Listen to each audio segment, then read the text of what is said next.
The Los Angeles Lakers just finished up the three most important games of their season in a comeback win against the Mavericks, a loss to the Grizzlies without LeBron, and a close victory against the Thunder without LeBron and Anthony Davis. While it's unanimous that the Lakers are a much improved team from the NBA trade deadline, at the moment they are a game behind the Pelicans from the play-in, and with LeBron not being re-evaluated for 3 weeks, there's a chance that we don't see him until the last week of basketball, if at all. This leaves the Lakers in a dire situation. Instead of talking about if this team can turn into a contender, without LeBron, we have to talk about if they can even make the playoffs. I think we can all agree that the Lakers had a seriously good trade deadline, and by retooling their roster with the players that play alongside LeBron and Davis better, they gave themselves much better odds at making the playoffs. Roy Hachimura has been solid as a Laker so far, and he is someone who is actually capable of creating their own shot, something the Lakers desperately needed. Malik Beasley has been shooting 35% from 3 on 9 attempts per game as a Laker. Jared Vanderbilt has been an amazing defender. He is someone that you could argue would be receiving much more attention for his defensive prowess if he was in a much bigger market for the majority of his career. He also may have had the largest part in the Lakers' comeback victory against the Mavericks, and he was one of the few people to stop Ja Morant when he exploded for 39 points on Tuesday. D'Angelo Russell, while having his ups and downs this season, is the best shooter and shot creator the Lakers have had at the point guard spot in a pretty long time. So with these additions, but without LeBron for a considerable amount of time, can the Lakers make the playoffs? Let's take a look at the rest of the Western Conference.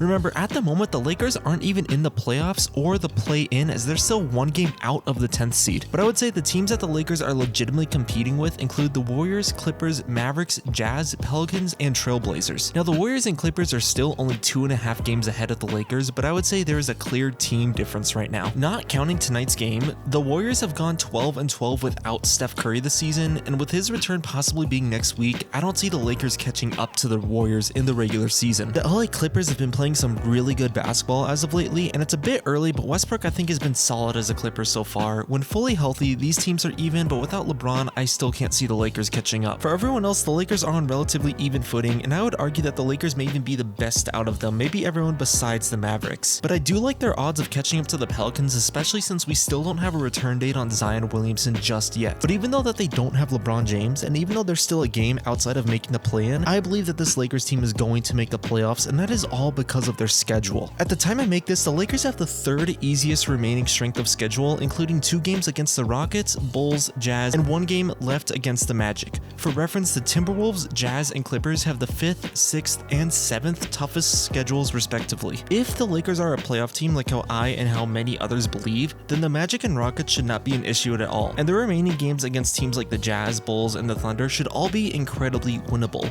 I'm not saying that the Lakers have to go out and beat the Suns, Grizzlies, Warriors, even the Dallas Mavericks, but they have one of the easiest schedules in the NBA, and they have to take advantage of that. Right now, the Lakers are 5-3 since the February trade deadline, and in that stretch, Anthony Davis has been averaging 22 points, 15 rebounds, and 2.5 blocks per game while shooting 50% from the field. But out of everybody on the roster, Dennis Schroeder might be the one who is impressing me the most. Since the trade deadline, Dennis has been averaging 16 points and 6 assists per game while shooting 47% from the field and 38% from 3. He has been a great spark for the Lakers offense when things slow down, and without LeBron or D'Angelo Russell, I'd argue that he might just be their second best player at the moment. It also helps that Austin Reeves is averaging 13 points per game while shooting 56% from 3. So can this Lakers team survive without LeBron? It is certainly possible. This is a much improved team from the deadline, even if their record isn't showing it just yet. Visually, this team has a much different energy, and honestly, they're a lot more fun to watch with or without LeBron James. They successfully made the largest comeback of the NBA season despite LeBron receiving a season-alternating injury in that game. While they lost to the Memphis Grizzlies, they held on for a majority of the game to the team that is second seeded in the Western Conference. They then beat a very comparable Thunder team without their 2 best players. Lastly, the Lakers have one of the easiest remaining schedules in the entire league and are primed up for quite a few games that they should win